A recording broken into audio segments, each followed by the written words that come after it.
पुण्यामध्ये सध्या एका नव्या आजारानं थैमान घातलंय. गुलेन-बॅरी सिंड्रोम म्हणजेच GBS या आजाराच्या रुग्णांची संख्या पुण्यामध्ये झपाट्यानं वाढत चाललेली आहे. त्यामध्ये GBS बाधित एका रुग्णाचा मृत्यू झाल्यानं आरोग्य यंत्रणा सध्या अलर्ट मोडवरती गेलेली आहे. पाहुयात पुणेकरांना एकूणच महाराष्ट्राला सावध करणारा हा खास रिपोर्ट. गुलेन-बॅरी सिंड्रोम अर्थात GBS या दुर्मिळ आजारानं सध्या राज्यात दहशत निर्माण केली आहे. पुण्यात नोकरी करणाऱ्या एका तरुणाला GBSची बाधा झाली आणि त्यानंतर शनिवारी रात्री त्याचा मृत्यू झाला. त्यामुळे आरोग्य यंत्रणा अलर्ट मोडवरती आहे. मूळचा सोलापूरचा असलेला हा तरुण पुण्यात नोकरीला होता. GBSची बाधा झाल्यानंतर तो सोलापूरला आला होता. त्रास सुरू झाल्याने एका खासगी रुग्णालयात त्याच्यावर उपचार सुरू झाले. मात्र उपचारादरम्यान शनिवारी रात्री या तरुणाचं निधन झालं. क्लिनिकली नोट्स बघतात जेव्हा डॉक्टर कॉज ऑफ डेथ देतात आपण पोस्टला, जेव्हा क्लिनिकली त्यांनी पेपर अभ्यास केला आणि ज्या काही फाइंडिंग त्यांना डेड बॉडीमध्ये दिसतात, जेव्हा आपण बॉडी ओपन करतो तेव्हा त्याचे लंग कसे असतं, किडनी कसे असतं, हार्ट कसं असतं, ब्रेन त्याच्यामुळे त्यांना प्रायमरी वाटतं की गियाबारीमध्ये झाला असावं. तरी पण कन्फर्म करायला त्यांनी ते तुकडे तपासायला पाठवलेले आहे, स्वॅब पाठवलेलं आहे, फ्लुइड कल्चरला पाठवलेलं आहे. त्याचा रिपोर्ट आला की आपल्याला त्या आजाराचं निदान होईल. म्हणजे आपण असं म्हणू शकतो की प्राथमिक अहवालानुसार त्या रुग्णाचा मृत्यू हा GBS मुळे झालेला आहे. प्राथमिक माझ्या मते प्राथमिकनुसार तो गियाबारीमध्ये झालेला आहे. सध्या GBSचे सर्वाधिक रुग्ण आहेत ते पुण्यात. दररोज या रुग्णांमध्ये झपाट्यानं वाढ होते. त्यापैकी काही रुग्ण गंभीर आहेत. पुणे शहरातले जे आहेत एकंदरीत 64 रुग्ण आत्तापर्यंत आमच्याकडे आढळून आलेले आहेत आणि 64 पैकी 12 रुग्ण जे आहेत त्यांची व्हेंटिलेटरवर आहेत आणि त्याच्यातले 5 रुग्ण जे आहेत ते 5 रुग्ण आता त्यांचं ते बरे झालेले आहेत आणि ते त्यांच्या घरी देखील गेलेले आहेत.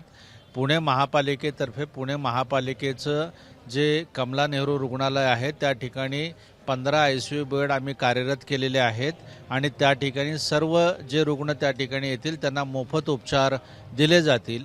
पुण्यातील GBS आजाराच्या रुग्णांची वाढती संख्या लक्षात घेता मनपाकडून अनेक उपाययोजना राबवल्या जात आहेत. पुणे महापालिकेनं ह्या रुग्णाकरता जे आहे GBSच्या रुग्णाकरता विशेष कक्ष देखील स्थापन केलेला आहे आणि साधारणतः हे जे आहेत ते क्रिकेटवाडी, त्याच्यानंतर नांदेडगाव आणि ह्या परिसरातले दाहेरी परिसरातले हे रुग्ण आढळून येत आहेत. तर मी स्वतः त्या ठिकाणी जिथं जिथं सोर्सेस आहेत, ज्या विहिरी आहेत त्या विहिरीचं आम्ही टेस्टिंग केलेलं आहे. विहिरीमध्ये कुठल्याही प्रकारचं कंटॅमिनेशन नाही. मात्र कुठं जे आहे की आम्ही त्या घरामध्ये जाऊन हाऊस टू हाऊस देखील सर्वे करत आहोत की त्या ठिकाणचे पाणी काय दूषित झालेलं आहे का. ह्या रुग्णामध्ये साधारणतः 1000 ज्यावेळेस डायरियाचे किंवा डिसेंट्रीचे रुग्ण असतात किंवा गॅस्ट्रोएंटरायटिसचे रुग्ण असतात त्याच्यापैकी एकाला हा आजार होऊ शकतो ज्याच्यामध्ये इम्युनिटी कमी होते आहे आणि त्याच्यामुळे जे आहे की हाऊस टू हाऊस देखील सर्वे चाललेला आहे. महत्वाची बाब म्हणजे GBS आजारावर होणारे उपचार महाग आहेत. त्यामुळे शासनानं या आजाराची गांभीर्यानं दखल घेऊन मोफत उपचारांची सोय करावी आणि जनजागृतीसाठी योग्य ते प्रयत्न व्हावेत अशी मागणी खासदार सुप्रिया सुळेंनी केली आहे. दरम्यान या संदर्भात पुण्याचे पालकमंत्री अजित पवारांनी काय म्हटलंय पाहूया.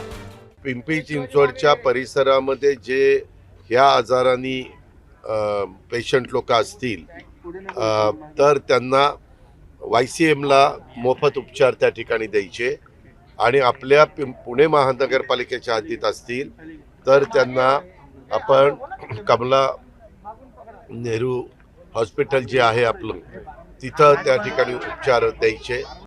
GBS हा एक गंभीर आजार असला तरी तो पूर्णपणे बरा होणार आहे. त्यामुळे सावध रहा आणि योग्य ती काळजी घ्या.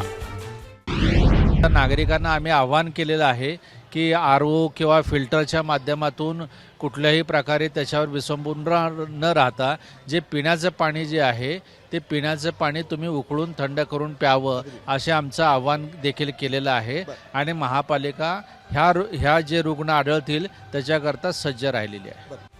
पुण्याहून शिवानी पांढरे आणि मिकी घईसह ब्युरो रिपोर्ट ABP माझा. ABP माझा, उघडा डोळे बघा नीट.